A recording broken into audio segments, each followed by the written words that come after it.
that is always loving. My inner being always loves me. Yeah, yeah. And sometimes I know it.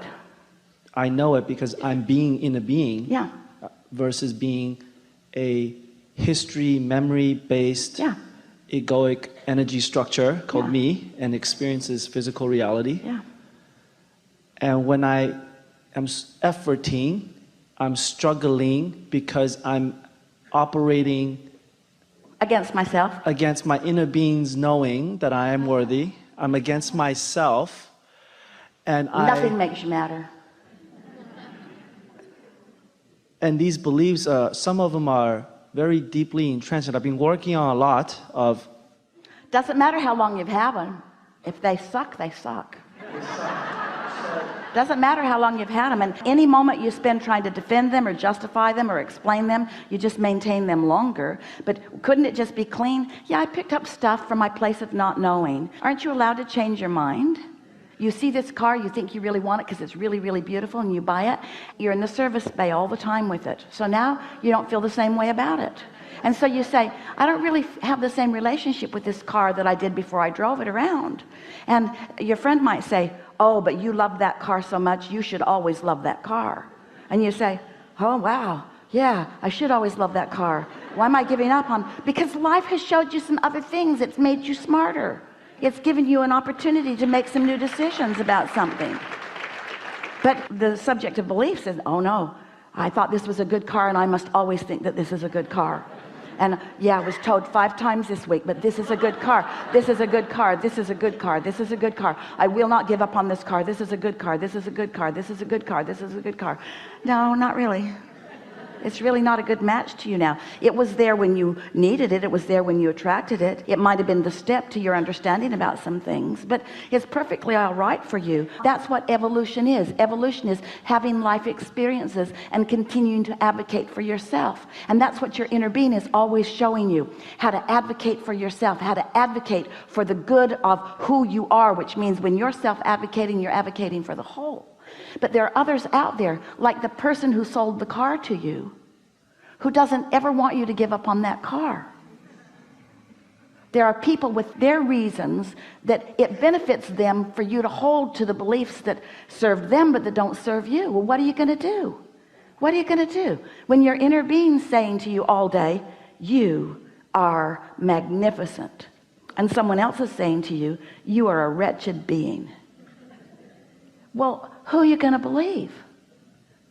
And who you're going to believe is who you've practiced believing the most. That's who you're going to believe, you see. Your inner being cannot speak often enough or loud enough, we're loud, to control what you hear. Because what you hear is what you've practiced hearing.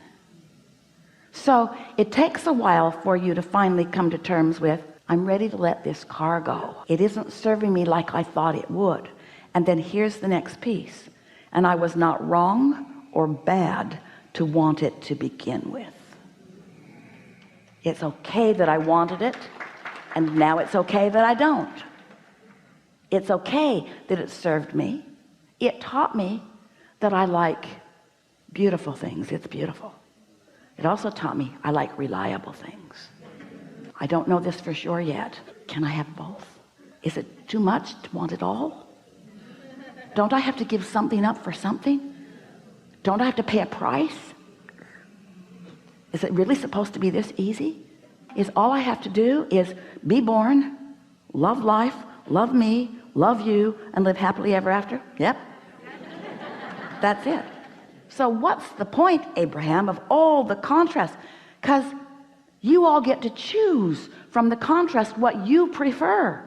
And how are you going to know what you prefer if you don't allow yourself to live some life? So the contrast is good. Where it goes wonky for you is that as you explore the contrast, you perceive yourself as wrong when you change your mind. So we have some questions for you. Is your expansion and evolution a good thing or a bad thing? It's a great thing. Is your inner being always calling you toward more? Yes. Where did your inner being get the idea of the more that it is calling you toward? From the contrast that I'm experiencing. From you. You said you lived it, and you launched a rocket that you don't even know you launched, and your inner being received your request, but because you're so sure that you have to prove worthiness, you don't even know you launched a rocket, but your inner being does. That's that push-pull that's going on. You can't get this wrong. You can't get this wrong, because your life is causing you to expand. You just got to give up the struggle and let yourself receive the expansion that your life has caused you to ask for. Is that helpful? So you want to go further? Just one question. I feel like I treat my identity, which is the old car, something that I cannot, change into a new identity, a new car. And that you cannot? That is the old belief. Yeah. And I thank you for clarifying that we really want to hear you out. We're not trying to guide you now. We really want to hear what you're saying. We really want to hear about that old identity. Talk to us about that. That old identity is afraid of not being there anymore. Of what? Oh, of no longer existing? Yes. And I know I'm stepping into a new identity. I can visualize it. I can feel it. I can feel the light, the joy, the abundance, the bliss. And I do that, and I'm shifting into that, and there's the part that Imagine that you are a parent, and you have a little girl. She's really little. She's so cute. She's running around the airport. And you know from your experience that a lot's going to change for her. So you decide that she might as well know now.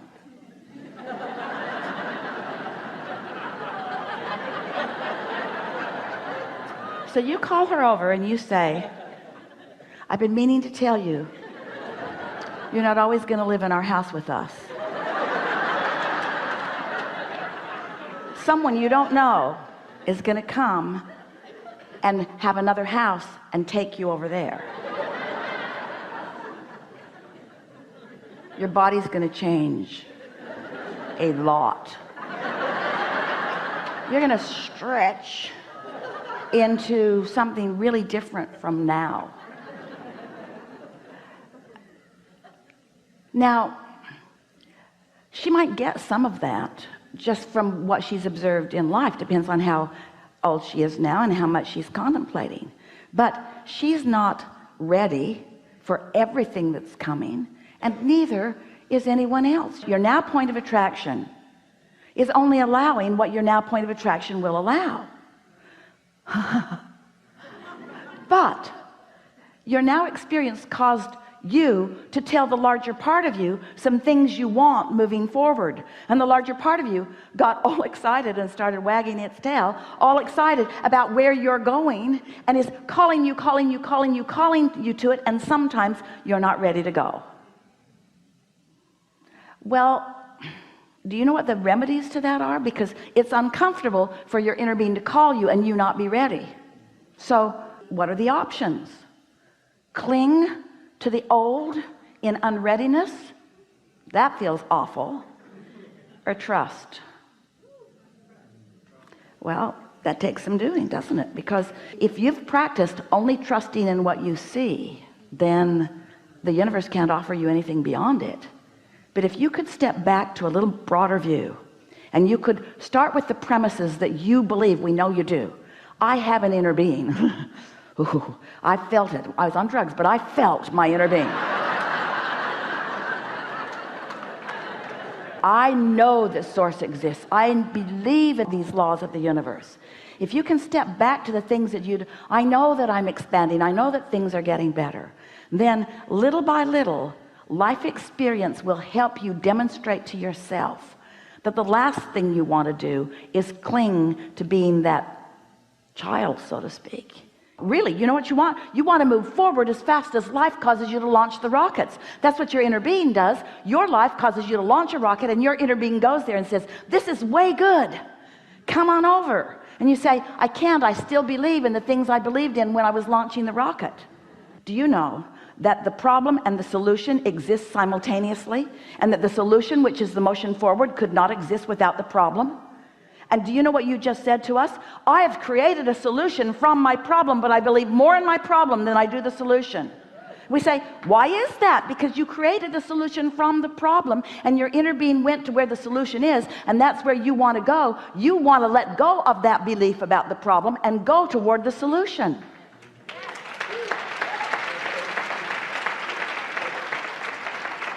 There isn't anything complicated about any of this that your own life experiences won't demonstrate for you in a way that you can absolutely get it. And we are so impressed with your ability to articulate what your beliefs are.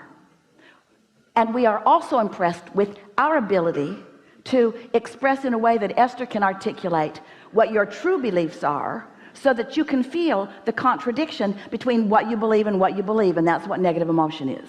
That's what struggle is. That's what the feeling of efforting is. When you feel struggle, you can always know you are working against your greater self. You don't have to say, let me think about it. You don't need to analyze all of the situations of all of the world. You don't have to go back and traipse through all of the experiences that you and others have had. All you have to know is right here, right now, I've come to more than I'm letting myself experience, and that's never going to feel good. In what way can I let myself experience the more? And you know what the answer is every time? Chill out. You know what the answer is every time? Stop efforting. Let it go. Trust the process. Know who I really am. And you know who you really are? Oh, we want you to see yourself as your inner being sees you. Who you really are is someone who deliberately chose to come into this body to have contrasting experiences in order to launch rockets. You said, I'm willing to be in a state of confusion sometimes because feeling good will win out. You said, I'm willing to move on from beliefs that served me to beliefs that serve me better.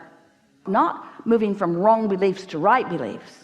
I'm willing to move on from right beliefs to righter beliefs to righter beliefs to righter beliefs to righter beliefs. I'm willing to just keep moving on. And I trust that my inner being, my blessed inner being, who adores me so much, who asks for no validation from me, my inner being who doesn't ask for struggle, my inner being who doesn't ask for allegiance, my inner being doesn't even ask for alignment. My inner being just keeps going where I said I wanted to go and being where I said I wanted to be, so that I can tell if I'm there or not right now. Oh, what a friend that is. Someone who bees where I said I wanted to be, even when I don't believe I can be there. Well, if you were a true friend, you'd come over here and be where I am. No, if you're a true friend, you stay over there where you mean to be. And then you take drugs and go there. That was my first time. We're not pushing against that. We know for sure it was an inspiration. It was a behavior that was beneficial in the process of getting you to where you really want to be. Did you hear us say it was wrong to do that? Did we say there was something better that you could do? Maybe now.